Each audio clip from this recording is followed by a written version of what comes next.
আমরা দেখো বাস্তব সংখ্যা এই অধ্যায়টি নিয়ে আলোচনা করছি। তো আজকের লেকচারে আমরা নিচের যে তথ্য দেওয়া আছে সেই তথ্য সত্য বা মিথ্যা আমাদের লিখতে বলেছে। তাহলে প্রথমে দেখো লেখা আছে যে দুটি মূলদ সংখ্যার সমষ্টি সর্বদা মূলদ সংখ্যা।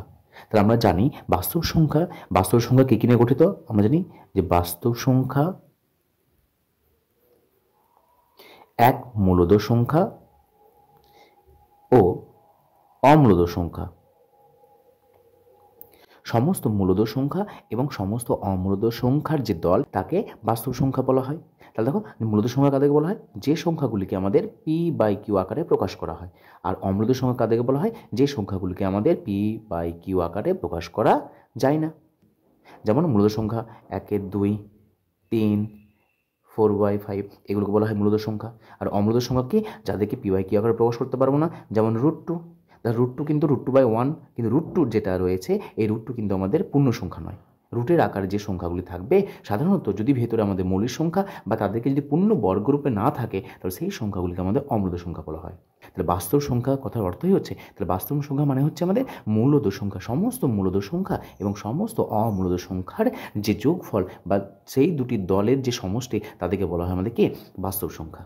আমরা যে স্বাভাবিক সংখ্যা পেয়েছি, অখণ্ড সংখ্যা পেয়েছি, পূর্ণ সংখ্যা পেয়েছি, এই সকল সংখ্যাগুলি হলো আমাদের মূলদ সংখ্যা, যেগুলোকে আমরা কী করি, পি বাই কিউ আকারে প্রকাশ করা যায়। তাহলে দেখো দুটি মূলদ সংখ্যার সমষ্টি সর্বদা মূলদ সংখ্যা। তাহলে তুমি ধরে নাও যে 2 ও 3, দেখো এই দুটি মূলদ সংখ্যা। কেন, দেখো পি বাই কিউ আকারে প্রকাশ করা আছে, নিচে কিছু নয় মানে 1 আছে, নিচে কিছু নয় মানে 1 আছে। তাহলে এই দুটোকে যদি আমরা যোগ করি, যোগ করো 2 + 3, তাহলে কত আসছে আমাদের, 2 + 3 = 5। দেখো এটাও দেখো পি বাই কিউ আকারে প্রকাশ করা যাচ্ছে। তাহলে এটা একটা মূলদ সংখ্যা।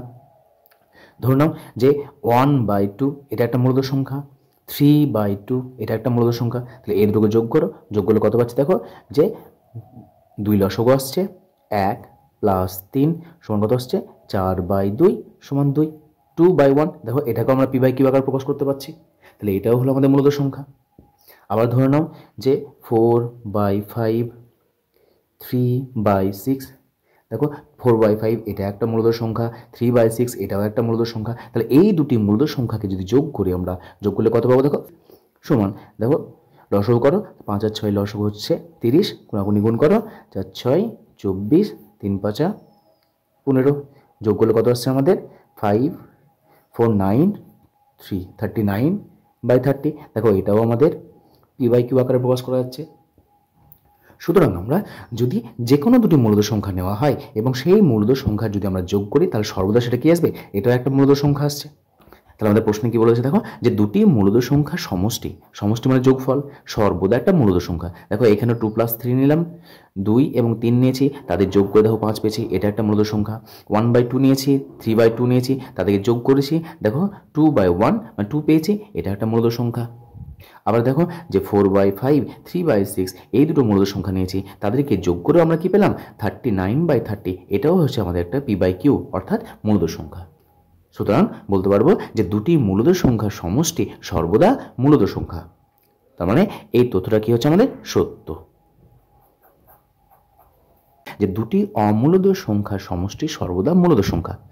দেখো বলেছে যে দুটি অমূলদ সংখ্যার সমষ্টি, তাহলে তুমি যে কোনো দুটি অমূলদ সংখ্যা নাও, একটা নিলাম √2, একটা নিলাম 3√2। √2 একটা অমূলদ সংখ্যা, 3√2 একটা অমূলদ সংখ্যা। কেন, দেখো রুটের আকার আছে, এটাও রুটের আকার আছে, তাদের সমষ্টি বলে দিয়েছে। তাহলে সমষ্টি যোগ করো, যোগ করলাম, যোগ করলে কত পাচ্ছি, দেখো এখানে একটা √2 আছে, এখানে 3টে √2 আছে, তাহলে যোগ করলে কত আসবে, 4√2। তাহলে দেখো এটা হচ্ছে কি আমাদের অমূলদ সংখ্যা। আবার দেখি আমরা, ধরে নাও আমরা নিলাম 1 + √2 এ একটা মূলদ সংখ্যা নিলাম, আর নিলাম 3 - √2 এটা একটা মূলদ সংখ্যা নিলাম।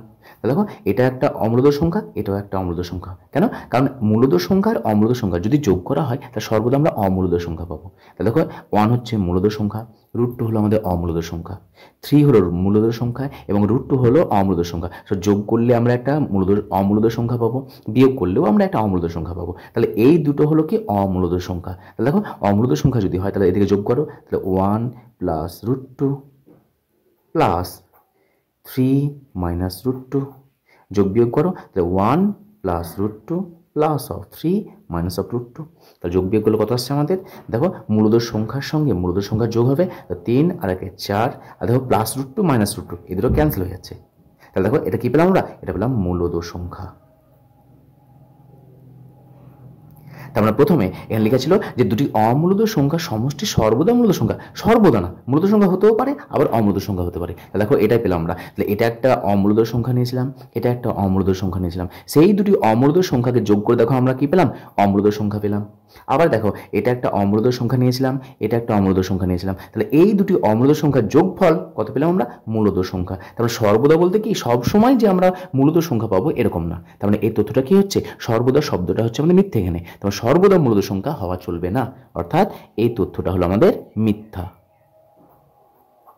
যে দুটি অমূলদ সংখ্যার সমষ্টি সর্বদা মূলদ সংখ্যা নয়। দুটি মূলদ সংখ্যার গুণফল সর্বদা মূলদ সংখ্যা।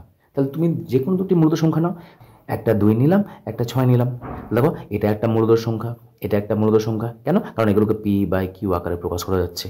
অর্থাৎ মূলদ সংখ্যা শুধুমাত্র একা না, মূলদ সংখ্যার মধ্যে আমাদের স্বাভাবিক সংখ্যা রয়েছে, স্বাভাবিক সংখ্যা হলো মূলদ সংখ্যা, পূর্ণ সংখ্যা হলো মূলদ সংখ্যা, অখণ্ড সংখ্যা হলো মূলদ সংখ্যা। তবে সকল স্বাভাবিক সংখ্যা, অখণ্ড সংখ্যা, পূর্ণ সংখ্যাগুলিকে আমাদের মূলদ সংখ্যা বলা হয়। কেন? কারণ প্রত্যেকটা সংখ্যাগুলিকে দেখো আমরা p/q আকারে প্রকাশ করতে পারবো। তাহলে দেখো 2 নিচে কিছু না মানে 1 আছে, 6 নিচে কিছু না মানে 1 আছে, দেখো p/q আকারে প্রকাশ করা যাচ্ছে। তাহলে এই যে দুটি আমরা মূলদ সংখ্যা নিয়েছি তাতে গুণফল নেব, তাহলে গুণফল নাও, তাহলে 2 × 6 সমান গুণ করে দেখো 12 পাচ্ছি, কিসের নিচে কিছু না মানে 1 আছে, তাহলে 12/1 অর্থাৎ p/q আকারে প্রকাশ করতে পারছি। সুতরাং দুটি মূলদ সংখ্যার গুণফল সর্বদা মূলদ সংখ্যা, এই ক্ষেত্রে সত্য হচ্ছে। আর দু একটা এক্সাম্পল নাও, ধরে নাও যে 1/2 নিলাম, 1/3 নিলাম, তাহলে এই দুটো গুণ করো, তাহলে 1/2 গুণিত 1/3, গুণ করলে কত হবে, নিচের সঙ্গে নিচেরটা গুণ হবে, 3 × 2 6 হলো আমাদের, আর 1-এর সঙ্গে 1 উপরে গুণ হবে, 1/6। দেখো এটাও হচ্ছে p/q আকারে 1/6, দেখো এটাও আমরা p/q আকারে প্রকাশ করতে পারছি, তার মানে 1/2 × 1/3, এটাও আমাদের সত্য। আবার ধরে নাও যে 3/5 6/7, এই দুটো মূলদ সংখ্যা, 3/5 এটা একটা মূলদ সংখ্যা, 6/7 এটা একটা মূলদ সংখ্যা, সেই দুটি মূলদ সংখ্যা গুণ করো, গুণ করলে কত পাচ্ছি আমরা, নিচের সঙ্গে নিচের গুণ হবে, সো 5 × 7, উপরের সাথে উপর গুণ হবে, 3 × 6 কত পাচ্ছি আমরা, 3 × 6 18, 5 × 7 35, দেখো 18/35, এটাও আমাদের p/q আকারে প্রকাশ করা যাচ্ছে। সুতরাং এটাও একটা আমাদের কি, এটাও আমাদের মূলদ সংখ্যা। তাহলে তুমি যে কোনো দুটি মূলদ সংখ্যা নাও না কেন, তাদের গুণফল সর্বদা কি পাচ্ছি আমরা, দেখো এখানেও মূলদ সংখ্যা পাচ্ছি, এখানেও মূলদ সংখ্যা পাচ্ছি, এখানেও মূলদ সংখ্যা পাচ্ছি। সুতরাং দুটি মূলদ সংখ্যার গুণফল সর্বদা মূলদ সংখ্যা, তাই এটা কি হবে আমাদের, এটা হবে আমাদের সত্য। অপর একটি বক্তব্য নিয়েছি বাস্তব সংখ্যা সম্পর্কিত, যে দুটি অমূলদ সংখ্যার গুণফল সর্বদা মূলদ সংখ্যা হবে। তার মানে বলে দিয়েছে অমূলদ সংখ্যা তাদেরকে যদি গুণফল করা হয় তাহলে বলেছে সর্বদা মূলদ সংখ্যা হবে। তাহলে এটা সত্য না মিথ্যা আমরা যাচাই করবো। দুটি অমূলদ সংখ্যার গুণফল, তাহলে প্রথমে দুটো সংখ্যা নাও, একটা নিলাম √2, একটা নিলাম √3, দেখো এটা একটা অমূলদ সংখ্যা, এটা একটা অমূলদ সংখ্যা, তাহলে এই দুটি অমূলদ সংখ্যার গুণফল নেব, তাহলে গুণ করে এটাকে √2 × √3 কত হবে, দেখো যেহেতু এটা রুটের মধ্যে আছে, এটা রুটের মধ্যে আছে, তাহলে আমাদের গুণফলটা হয় রুটটা দেবো এই 2 আর 3কে, যেহেতু রুটের মধ্যে আছে তাদেরকে পাশাপাশি গুণ করে দাও, 2 × 3 কত আসবে আমাদের, তাহলে 2 এর সঙ্গে 3 গুণ করলে আমাদের আসছে কত, √6। এটাও একটা অমূলদ সংখ্যা, এটাও একটা অমূলদ সংখ্যা, দেখো যেটা পেয়েছি সেটাও একটা অমূলদ সংখ্যা।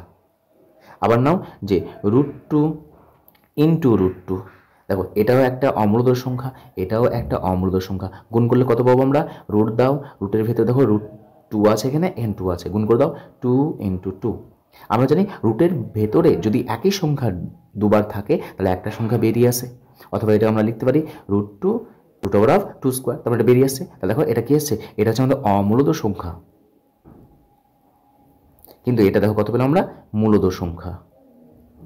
আবার নাও যদি এখানে √2 আর √2 না নেই, অন্য কিছু নাও, ধরুন 3 √2 নিলাম, আর নিলাম আমরা 4 √2, তাহলে দেখো এটা একটা অমূলদ সংখ্যা, এটা একটা অমূলদ সংখ্যা। তাহলে এই দুটো অমূলদ সংখ্যাকে যদি গুণ করা হয় তাহলে কত পাবো বলো তো, গুণ করে দাও 3 √2 × 4 √2 হবে। তাহলে দেখো এখানে 3 আছে মূলদ সংখ্যা, বাইরে বেরিয়ে আছে, এর 4 আছে আমাদের মূলদ সংখ্যা। তাহলে প্রথমে এই দুটোকে গুণ করো, তাহলে 3 × 4, তাহলে দেখো এটা আছে রুটের আকারে, এটা আছে রুটের আকারে, তাহলে রুটের আকারে গুণ করে দাও, সো √2 × 2, তাহলে এটা আসছে আমাদের 12, আর √2 যেহেতু রুটের ভিতরে ডবল আছে একটাকে বের করে দাও, কত আসছে আমাদের 24। তাহলে দেখো এটাও আমাদের কি আসছে, মূলদ সংখ্যা আসছে। যদি দুটি অমূলত সংখ্যা নিচ্ছি তাহলে আমাদের একবার আসছে অমূলত সংখ্যা, আবার একবার আসছে মূলত সংখ্যা। তার মানে এখানে লেখা আছে দুটি অমূলত সংখ্যার গুণফল সর্বদা মূলত সংখ্যা। সর্বদা কি মূলত সংখ্যা পাচ্ছি না কেন? কারণ দুটো যখন আমরা অমূলত সংখ্যা নিয়েছি তাদের গুণফল দেখো মূলত সংখ্যা পেয়েছি।